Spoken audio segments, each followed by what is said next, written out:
Thank you so much, Vrinda and Mukunda, for your amazing bhajans.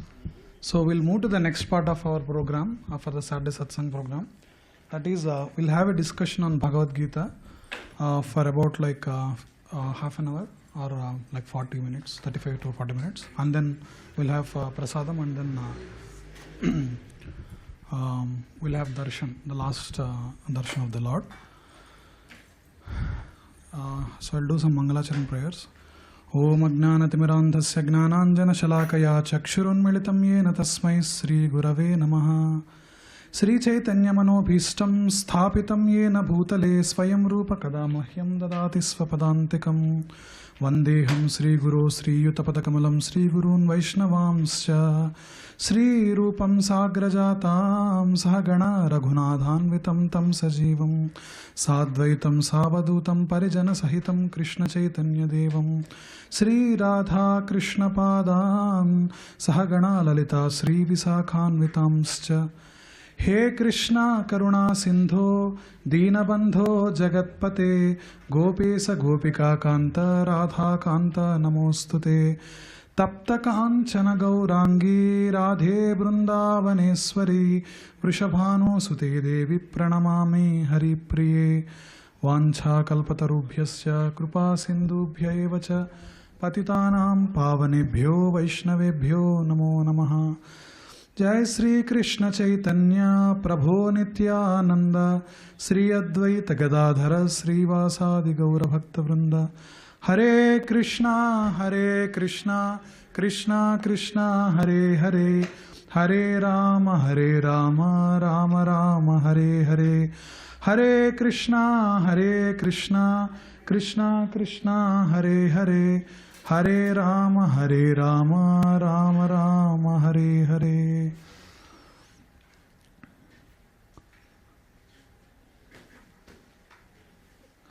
Krishno rakshatu no jagatraya guruhu Krishnanna madhvam sada Krishne namarasetravo vinihita Krishnaya tasmai namaha Krishna deva samuthitam jagatitam Krishnasya dasosmyaham Krishne tisthati visvametadakilam He Krishna rakshasvamam. Hare Krishna. So we are doing a series of Bhagavad Gita summarization called as Secrets of Bhagavad Gita Rahasyam. So we were doing the summarization of each chapter, and as the course of it, now we are in 18th chapter of Bhagavad Gita. So this is the last chapter of Bhagavad Gita. So you might not have heard some of the verses in between, or you might have missed some of the sessions or so on. So Bhagavad Gita, Srila Prabhupada writes that until 17th chapter is Gita, actual Bhagavad Gita. So the 18th chapter is where Krishna summarizes all his teachings into the last 75 or 80 verses he will speak. He will summarize Karma Yoga, Gnana Yoga, and his impetus on practicing the Bhakti Yoga, and what, if you remember, so the Gita begins with the bewilderment of Arjuna. So Arjuna is the most competent archer on the planet with Gandiva bow. Gandiva bow is given by, it's the most powerful weapon on the planet Earth at that time. And his chariot is given by Agnidev, and on his flag staff, it's on the flag, there is Hanuman who comes and recites, and he will tell, I will be there, like in the Kurukshetra war. Even though he is powered with all these most auspicious faculties that is given to him, but his mind is not in good control. He was in bewilderment as to what to do and what not to do. Fighting with my own kin, my own kinsmen, my own kind of skill gurus, skill masters, my own sires. The grandsire Bhishma will be on the opposite side. And should I, kill all these people and then enjoy the remnants of the war? Is that what I have to do? I will just give up this, and I will just go retire from this. Actually, that's where this chapter begins. It says it's karma sannyasa, that is called. That is, whatever you are supposed to do, you won't do, and then you just give up the activity that what is to be done. So in that bewilderment, he approaches Krishna to inquire what is the duty that has to be performed. And in that scenario, in that context, Krishna, taking the position of a spiritual master, speaks this wisdom, which is the most timeless knowledge. Timeless means you read Bhagavad Gita in whatever times and circumstances it might be, it's still valid. For example, this is spoken in 5,500 years ago, where there is not even democracy actually. It's all like kings, different settlements, and some of the countries have not even started human beings at all. And these are the words which are spoken on the battlefield in Kurukshetra 5,500 years ago. And now you will see how it's these questions even now, right now when we are executing our own duties, even we get it. And sometimes we are also in bewilderment as to what to be done. So one of the teachings, prominent teachings of Bhagavad Gita up to now, we have seen is to properly utilize the human form of life. For example, there are 4 predominant activities which is common between any animal and a human being. And unfortunately, science also, as I told in the last session, progresses in asking us to think in an animalistic perspective. Oh, you are a social animal, you are a social animal and all. Like the activities of eating, mating, sleeping, defending, it is done by a pack of wolves or some animals, prey or predator, whatever the myriad of creatures that are there you can put. All of them commonly perform these activities. But one thing which is different for a human being is to inquire what is the purpose, why he is born, and what is the duty that is to be done. So, kasyatvam va kuta ayataha, Sankaracharya tells, who am I, where am I coming from, and what is that relationship between me and the Supreme. So these questions, how to ask. So these questions are asked by a human being, which is the most intelligent being, and that differentiates us from the animalistic aspects of other living beings. And in that line, so one must perfect that human form of life by taking the instructions from Shastras, and that is called Shabda Praman. Because if you actually look at Vedas, so Vedas give Paravidya, Aparavidya, and also it enlightens us about Avidya. So one of the things is Paravidya. Paravidya is, which is what is a soul? Is this body, if I ask you who are you, I will tell some designations about my name or where am I coming from or what am I doing or some whatever the job or something. Everything comes under the bodily designation. But what Krishna speaks in the 2nd chapter, first illusion he cuts down is that we are not body, we are soul. That which transcends us from the concept of animalistic living. That is the identity of one's own being. That is that we are a spiritual entity. Srila Prabhupada tells we are not a social animal or so. We are a spiritual being with a human experience. That's what Prabhupada tells. So that knowledge, whatever the Shastras that illuminates, that knowledge is called Paravidya. So it speaks about Bhagavan, the Supreme Personality of Godhead. What is the purpose of a being that is that we have to execute, like the duties and all, which we'll discuss today. And that discussion is Paravidya. Paravidya is, it is still given under the sections of Vedas, but it's mostly on the how to engage in our bodily activities more peacefully. Like for example, what are the karmakandi activities that we can perform so that we can get some rains. That is okay, still that is offering to the demigods and all. But there could be astrology, Ardhashastra, all these some regarding the well-being, some sections of Yoga Sutras and all, which are some of the sections taken from the Vedas itself. And these are to maintain our body, like pranayama, all these processes where if you are sitting for a yogic practice and even if you want to do bhajan for the Lord, we should be able to engage in that activity for 30-40 minutes without disturbance, right? So for that, body support also should be there. And so for that faculties how to perform, this is like aparavidya. And there is avidya, that knowledge which is just to enjoy this gross materialistic thing, and which we should like the ignorance activities which we should not go to, so that which we are not supposed to do, that is given as a avidya. So by taking this knowledge that is given from the Shastras, one should perfect one's life. So in that line, another thing, I'll tell you a small story. So there is this story of like Mahamurkha. It's very I think some of you might have known. I think I spoke like very few months ago this story. So that is once there was a sadhu to give his association to the residents of some like palace or near some empire.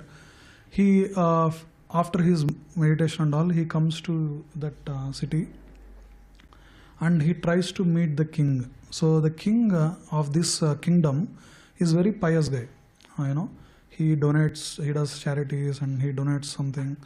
He does all these activities, but he doesn't invest himself in like self-enlightenment or these questions about what to do and so on.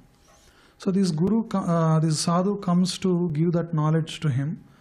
But when he meets him, he observes that this king is always busy with his ranis, like the wives, or he has so many children he sends out and strategizing so many conquests and other like expanding his empire and so on. When the sadhu comes to the kingdom, then this king comes and offer respects. But when he was about to tell something, then this king is saying, I'm not in a position to do something spiritual practice like this. If you need any help, let me know. Like that he tells. So sadhu understands the situation, and then what sadhu says is, okay, you do one thing. I'll give you a stick. Okay, send your associates and escorts and find out, make them patrol through the city and find the most fool that you can see, and give him this stick and give him a duty inside the kingdom of the Rajya, and then ask him to go every day by taking this stick and patrol through the streets. So he should hold that stick and patrol.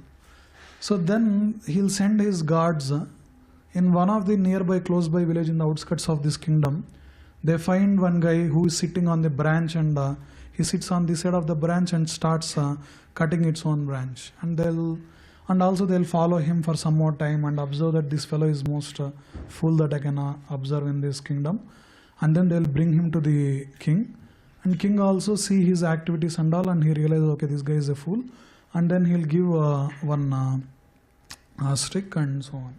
So like that, this is what he'll tell sadhu, that I'll do this. Sadhu leaves. So this he'll get this job.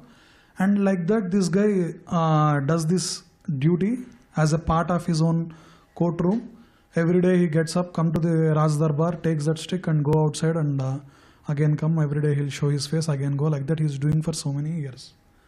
So what happens is some years passed by, and the king is affected with some terminal illness, and he lies on the bed. And then there are so many of his doctors who is attending to him on daily basis, and he'll realize that, okay, these people are not able to do anything, my time has come. So he'll call every of his queen, his king, first his princes, all the prince he'll come and he'll call and he'll tell, after my passing, don't fight amongst yourself, do the someone take different departments. It's like that he was dividing that. He'll call his queens and he'll tell, thank you for serving for these many years, and so on and so forth. And then he'll call to his ministers and thank them. Like that he'll be calling every one of his court room employees. And then he will see this Murkha there. Then he calls that Murkha, Sare, you are there with me for like about 25 years or so, and you have worked very nicely with me. You tell me what you want. I want to say goodbye to you as well. Something like that he'll ask. This Murkha will tell, so where are you going, king? Like this he'll ask. oh, I'm going to a place which I cannot explain to you, he'll tell. And he'll tell, okay, it must be very lonely for you there.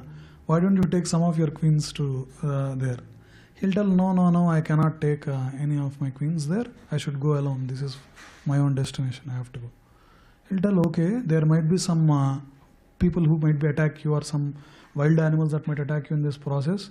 So take the princess with you. He'll tell, no, I can't take any princess. He'll tell, okay, we don't know about the facilities of that place. Why don't you take some of your money or the other properties that you accumulated up to now, he'll ask. This guy will tell, no, I cannot take any of them, any of it, like money or whatever the resources. You are really proving yourself to be a fool. I'm going to a place where these are all useless. Then he will, like that, he'll ask so many things, he will tell so many things. Then he'll get restless and he'll tell, okay, enough. Okay, anyhow, thank you for your service, but you are also getting older. So why don't you retire from this job? I will ask my kingsman to give you as much money as you need. And then you pass on this stick to someone else who is more fool than you. Then this guy will tell, oh, should I choose someone who is more fool than me? Like, yes, he'll tell. Then he'll put that stick in king's hand. And king will get furious. And he'll tell, how dare you put in my hand? You think I'm more fool than you. Then actually this guy starts speaking, saying, you know through your life that this point will come where whatever you tried to acquire, like in terms of queens, build, expanding your own empire, breaking on other kingdoms and looting their treasures, all this mess that you have created. You know that you cannot take a single penny from these things. And still you have invested your life and soul in this. And now you are saying you cannot take anything from these things. You are more bigger fool than me, like that he will tell. So this king will realize that, okay, he's not a murkha, and then he'll fall on his feet and he'll tell, who are you and all. He'll tell the sadhu that came to our kingdom few years ago, that is my guru.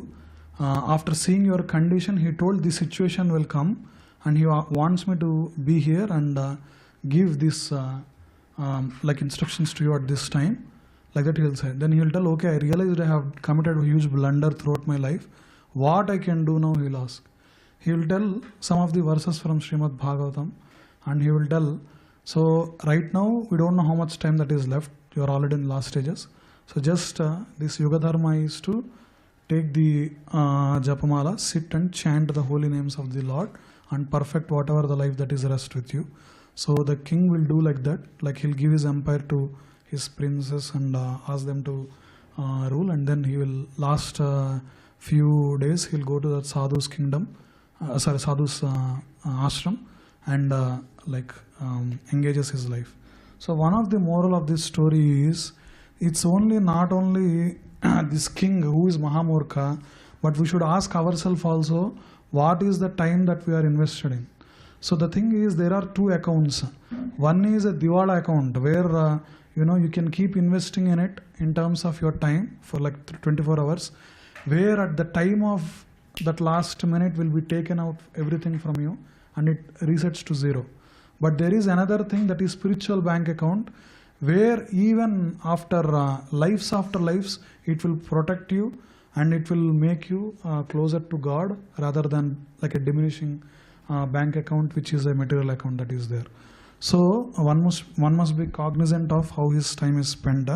So in that aspect, now there is a sadhu who gave association and told this king what is right and what is not correct. So how do we take such knowledge in our own lives? Is by the words of the Lord, that is Bhagavad Gita. So Bhagavad Gita is the song of the God. That is what? Bhagavad Gita is a song sung by Krishna. So this is the aspects of Bhagavad Gita which predominantly speaks about the illusion or bewilderment one might have. And with that, one might not perform his duties properly. And Krishna dispels that illusion of Arjuna, and through that message he is also teaching us what we are supposed to do as through our daily activities. So in the conclusion, Krishna speaks about all these messages in this. So the first few verses are about karma sannyasa and like summary of karma yoga. We'll go through those section very briefly today.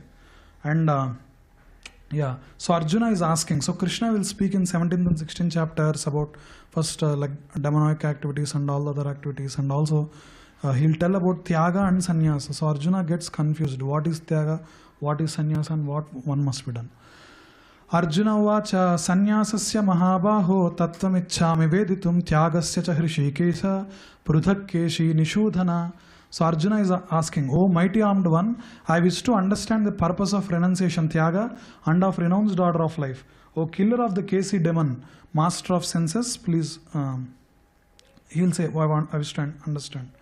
So, one of the things we should understand is, why Arjuna addresses Krishna as the Kesi demon, destroyer of the Kesi demon is, here indirectly he is saying that like the doubts that is in one's life are like demons, and one who dispels that, or like one who destroys the doubts, is Krishna. That's why he is addressing it, because he also has some question.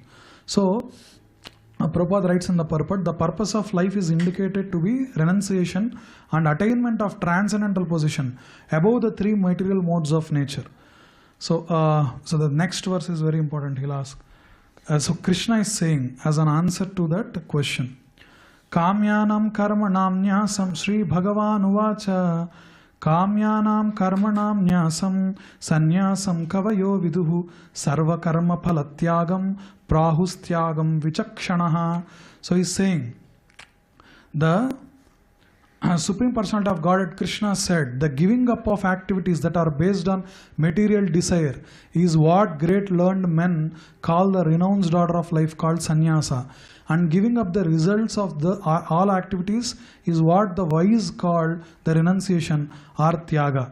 So so tyaga is to renounce the fruits of one's work, and sannyasa is renounce both fruits and the work itself. So the sannyasa is not what the sannyasa ashramam is about.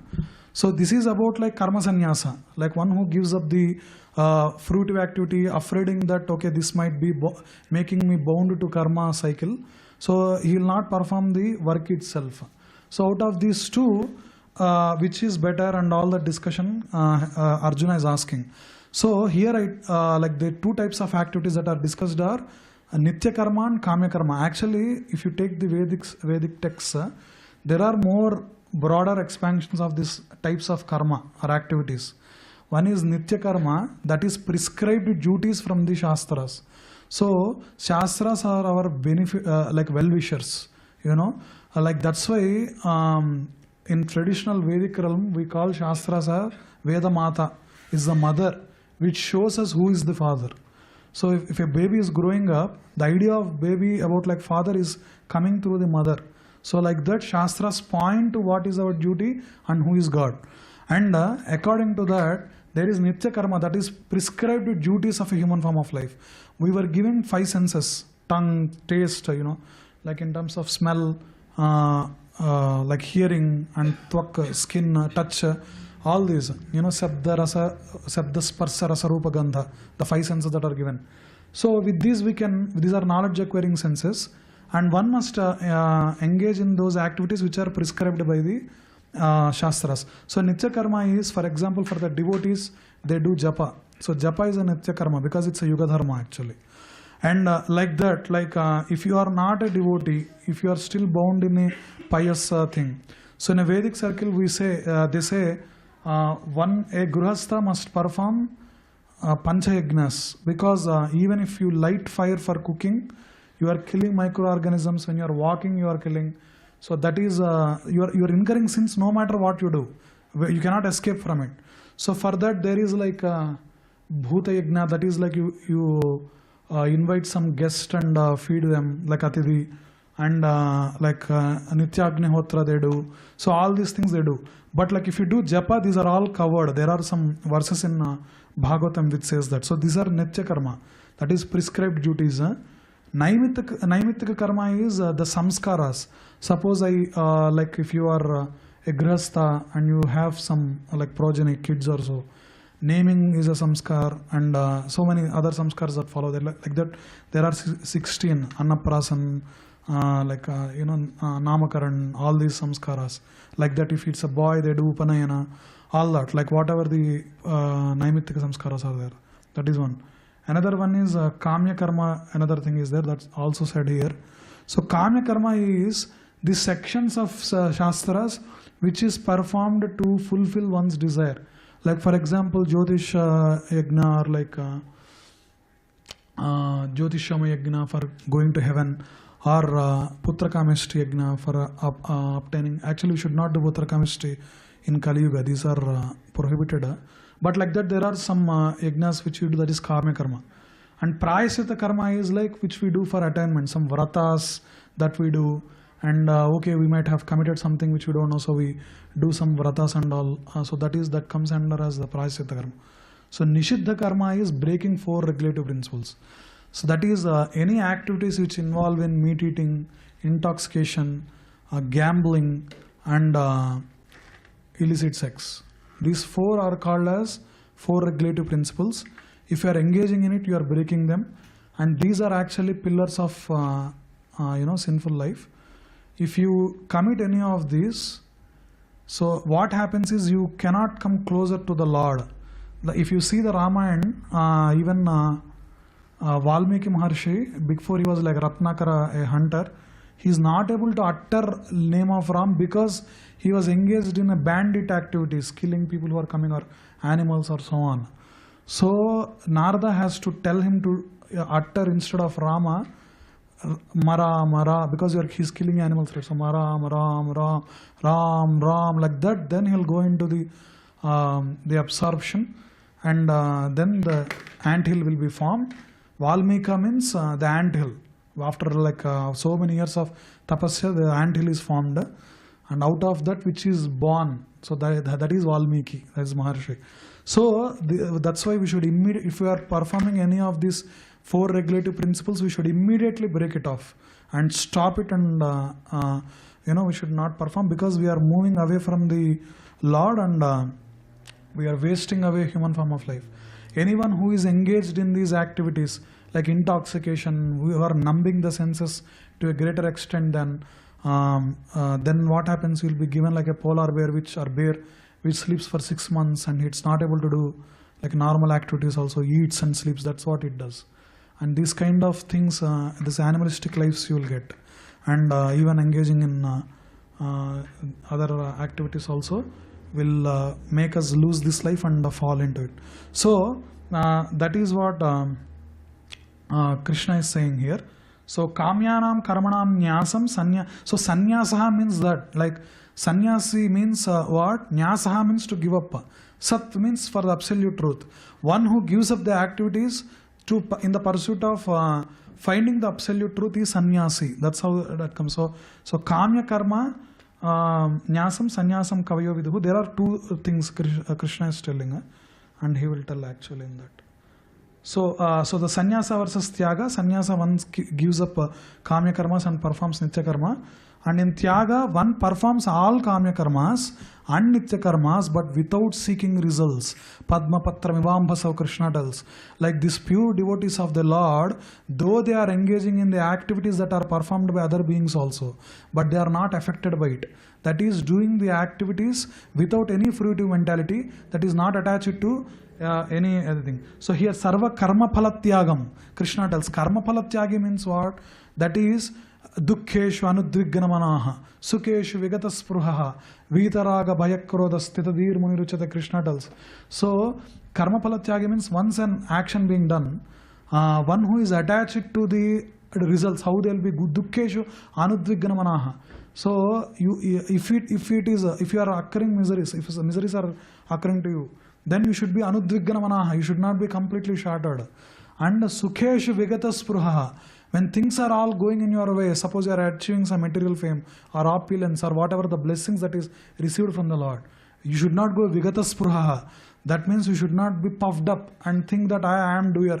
Krishna also tells, Ahankara Vimudhatma Kartaham iti manyate. He'll think that I am the doer of the activities and all. But it will come in this chapter that when an action is performed, it's not only the doer.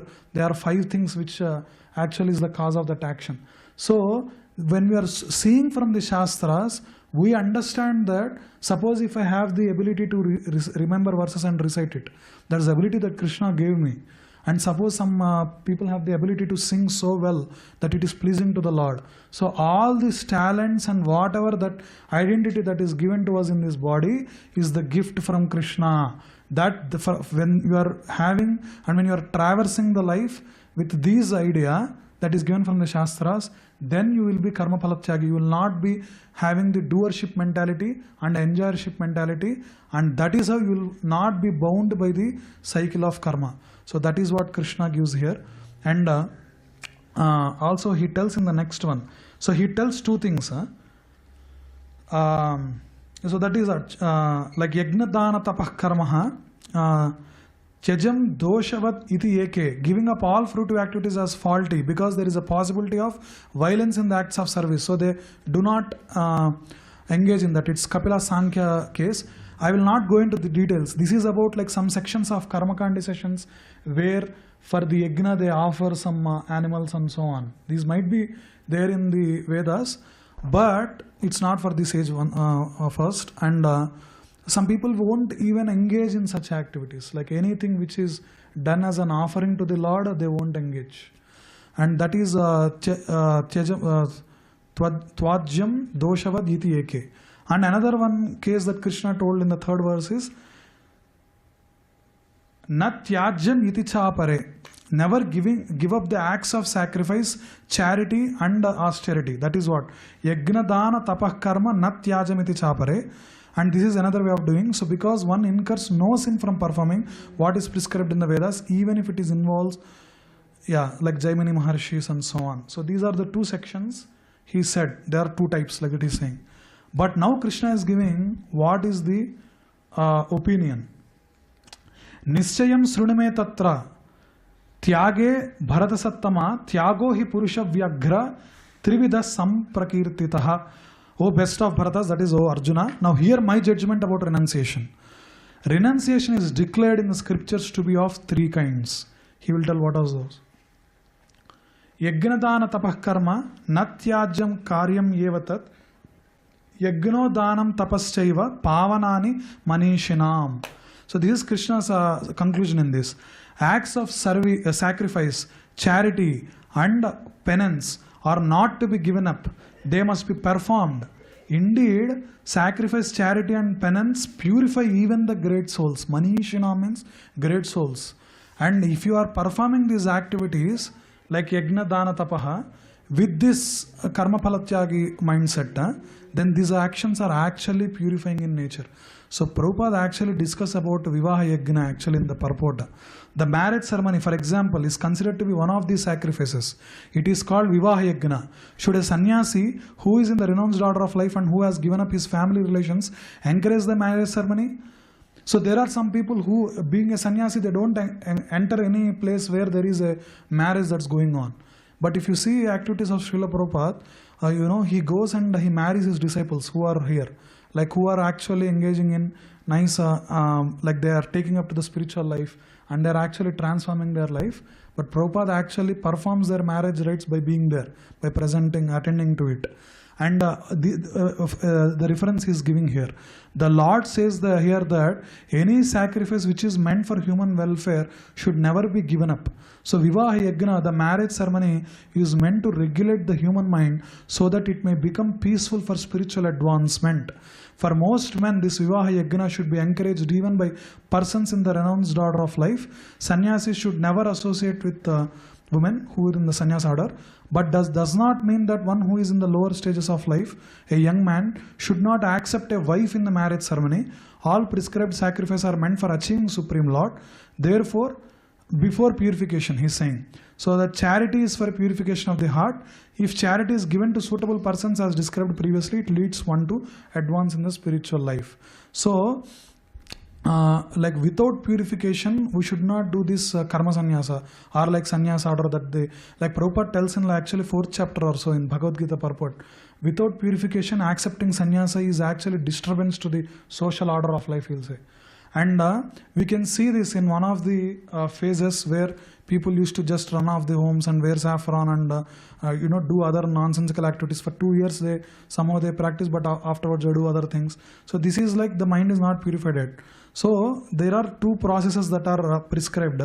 Either you have a stable ashram called as Grihastha ashram and make your home a temple. You can sing together, discuss the activities of the Lord together.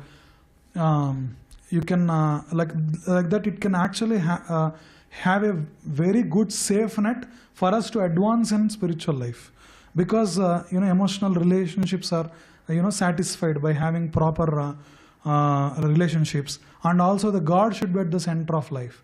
And then you will not, again, if you are having your own egoistic mentality and coming two people together, then you will be having a lot of clashes, because you are putting one's own self at the center. But if you put the divine couple of Radha Krishna at the center, then it will be a more harmonious life and forms a nice framework to lead a spiritual life.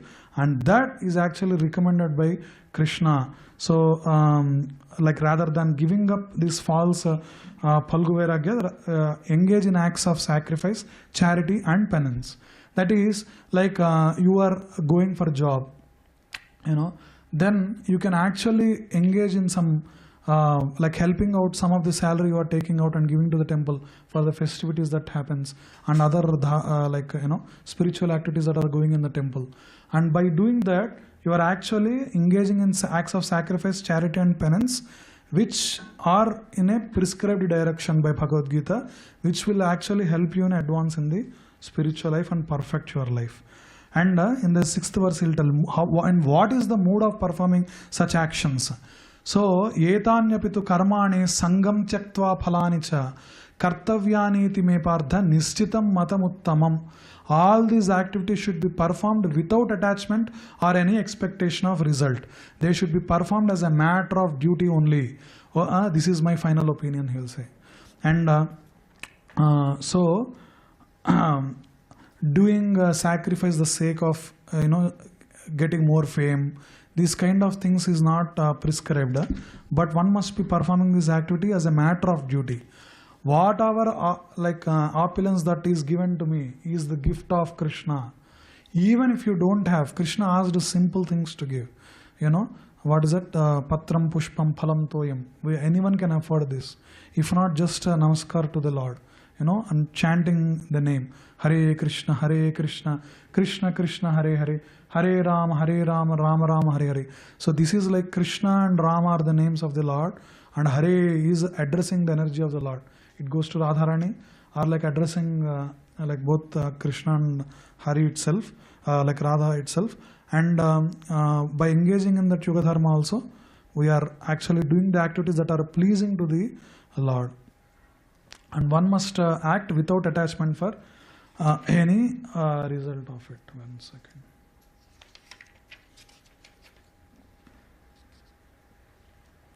So, Krishna actually tells what are the 3 modes with which these activities can be performed. So, we know that there are 3 modes which are like mode of goodness, Sattva Gun, mode of passion, which is Rajogun, mode of ignorance, which is Tamogun. And Krishna first tells what are the prescribed duties, like the Tyaga performing in the mode of ignorance, that is Tamoguna. Niyatasya tu sannyasa karmano nopapadyate mohattasya parityagas tamasah parikirtita. What he tells is karmanaha niyatasya sannyasah na upapadyate. That is what Krishna tells. That is, prescribed duty should not be renounced. Giving up chanting for oh Prabhu, I am very busy in the job, I can't chant. This is actually Tamogun. That's what Krishna is saying. If one gives up his prescribed duties because of illusion, such renunciation is said to be in the mode of ignorance. Giving up your nitya karma, or like whatever the prescribed duties, by incurring some, like suppose if I have to go to a movie and then you are not doing your duties of chanting or so, that is like you are in a moha, that is you are going into the activities of bodily activities and not performing your prescribed duties. So that is tamoguna. That will actually lead to the lower forms of life afterwards. So like chanting will actually take just 7.5 minutes for one round. If you do it daily, like speed also increases. And once you do that, like just morning, it just takes 7.5 minutes after you bath and before going to work or your school or something.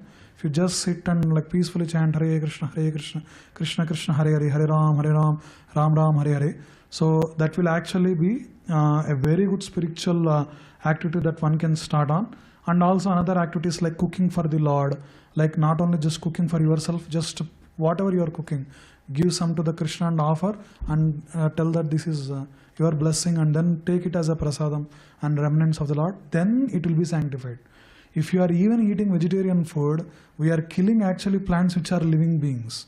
Then how will we be absolved of those things? Is like a fruit or like a flower blossoms for the sake of Krishna. That's how the nature is actually running in the order of Lord. So what all that goes on in this world is actually for the pleasure of the Lord. That's why we sing, we speak, we do any activity. This is all the mode is to please Hari. That's it.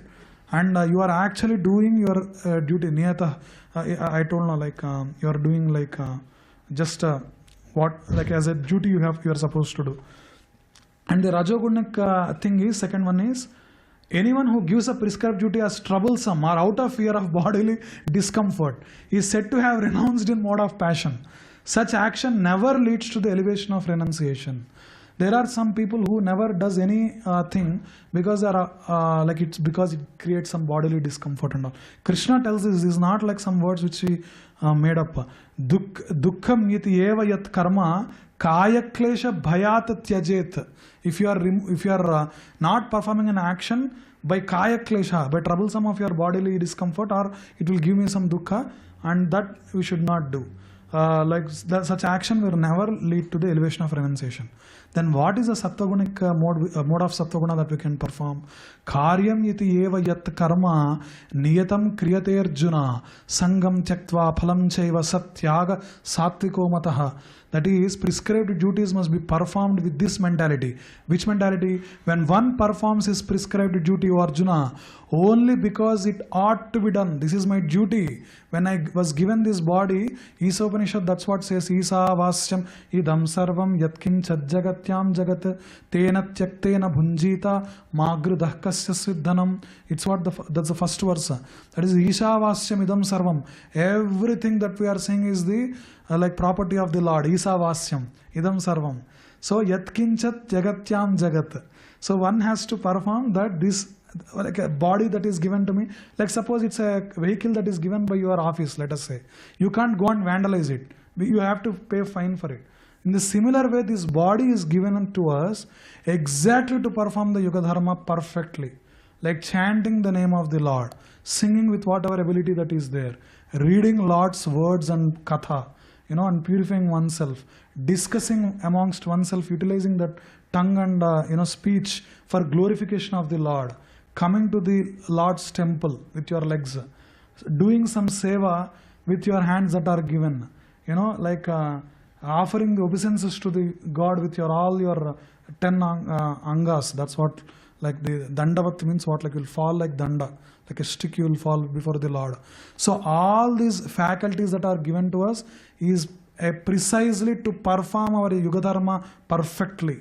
And one must do it because that's our duty. And that's what Krishna is saying.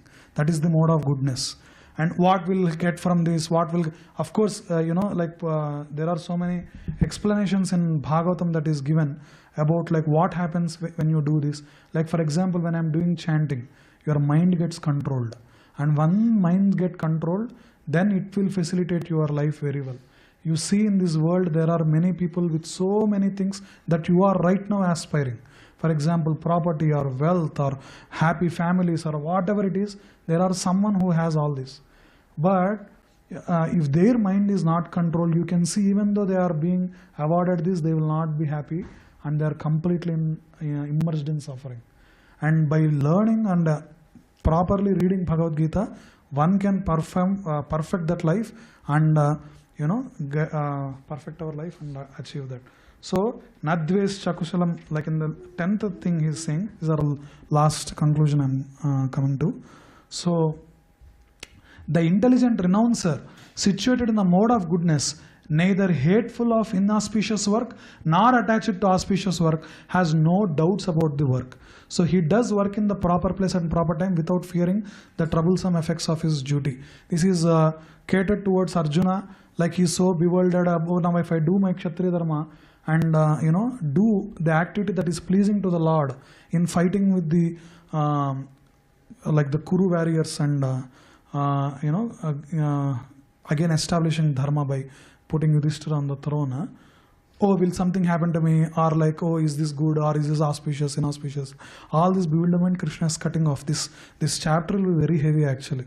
In the last verses, he's taking a sword and cutting off any last doubt that Arjuna is having, so to empower him. And so a true renunciate, how he will be tell. That is the Medhavi verse. Okay, so it is indeed impossible. Yeah, so this is the verse, 11th one.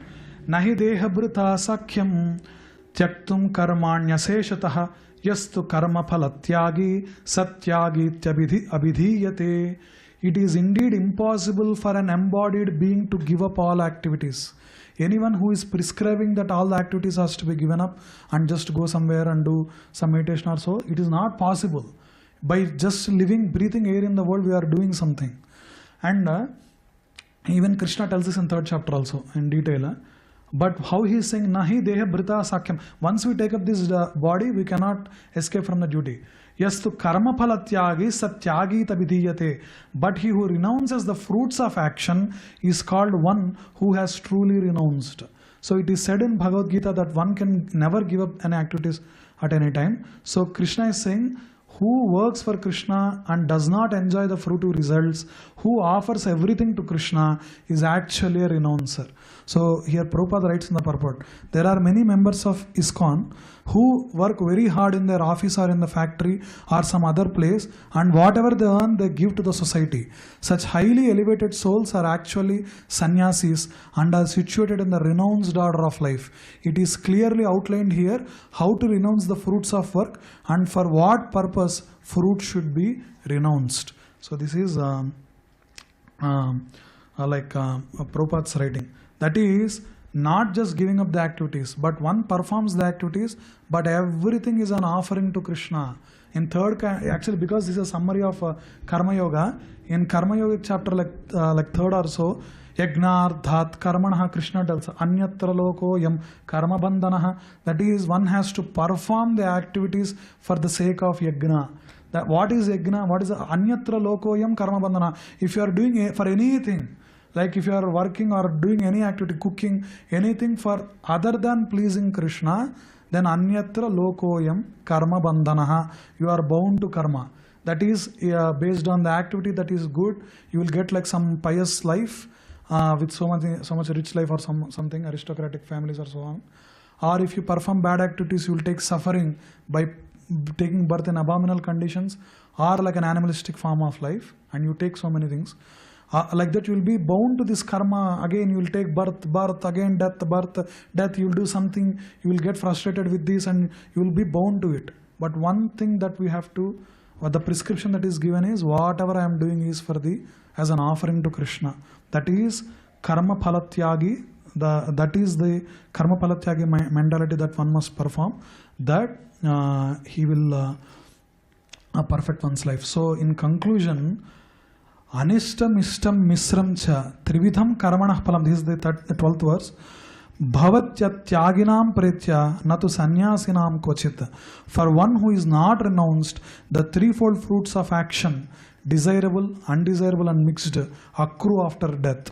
But those who are in renounced after order of life have no such result to suffer or enjoy. A person in Krishna consciousness acting in knowledge of his relationship with Krishna is always liberated.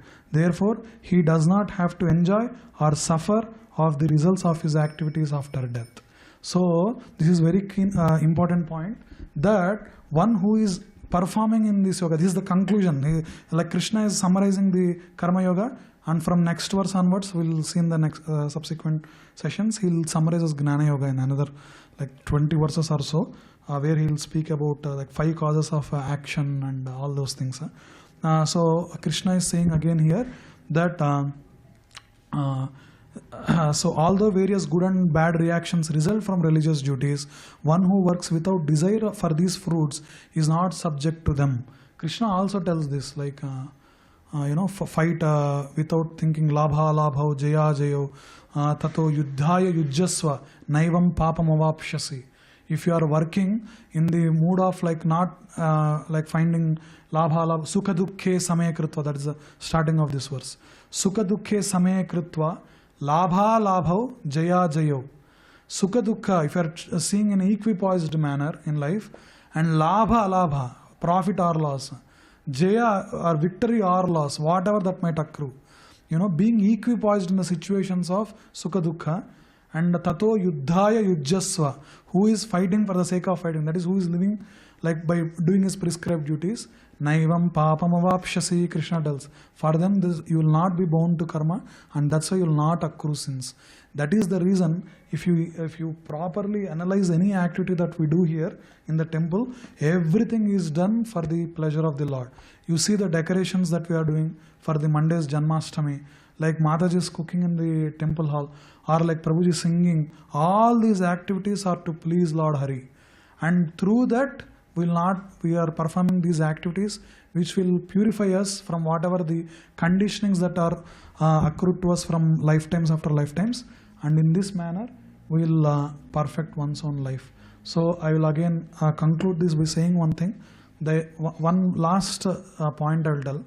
In the like once Narada asks Narayana, so what like where will you be? Actually, where will you be? Okay, I am seeing you here. Like there are so many activities. Actually, if you come to Katha, we will see there is a Krishna in Dwarka, there is Krishna in Vrindavana. There are so many Krishnas, and the Vrindavan Krishna actually never leaves Vrindavan. Like that, there are so many pastimes of the Lord that is there. So Narada gets this doubt and asks, "Where are you?" So Hari will tell this to Narayana, very intimate secret. That is, Naham tishtami vaikuntha, yoginam hrudayastadha. I am not situated completely in these Ashtanga yogis who are doing extreme austerities. And not that I am just sleeping in Vaikuntha and not related to anyone. Tatra tisthami Narada, I am there Narada, yatra gayanti mad bhakta. That's what Hari tells. That is where my devotees sing of my glories, speak of my glories, and chant my holy names in Sankirtan or Japa. Tatra gayanti mad bhakta, where my like devotees take my names and glorify me in this manner. There I am. That's what it tells. There is some Alvar story also. Some other time I will say. So we have to perfect our life by doing the chanting. So this is Japamala. If anyone wants, I brought so many Japamalas. I thought to do around, but we don't have time. So it's you will have 108 beads. So that is called a mala, and it takes 7.5 minutes. So the secret to this is one thing is this is Tulasi. Even I brought Tulasi once. So please, when you are holding that mala, please be like a little bit like purifying standards maintained. So when we are chanting, so you can chant Hare Krishna, Krishna Krishna, Hare Hare, Hare Ram, Ram Ram, Hare Hare. Like that, Hare Krishna, Krishna Krishna, Hare Hare, Hare Ram, Ram Ram, Hare Hare. You can perform this in any state that you are in. But just it's better to take bath and do it. But like taking the names of Lord, you can do it in any state, whatever the place, whatever the circumstances that is there. There is one Upanishad which speaks that. We'll speak in subsequent sessions. And so try to do this every day. It is the small thing that we can do in our busy lives. So with this, I thank everyone for being patiently here and engaging in this program today. And we'll have some nice prasadam which is served outside. And if anyone have any doubts or comments, you can approach me. And 8:15 the altar will open. We'll welcome the Lord with like nice arati. And one more thing, it's a very good time to start your rounds. By starting one round, Janmashtami is coming. It's the most auspicious day that Lord takes birth in. So these pastimes happen like eternally. So Krishna keeps taking birth, and by like praying to that beautiful Lord, we can like start doing one round. If anyone wants malas, I have it. I have like a huge thing. I shipped it from India. You can take it, and please do it in your own home. or like wherever the thing is there, and do 1 round per day. Thank you. Hare Krishna. Srila Prabhupada ki jai.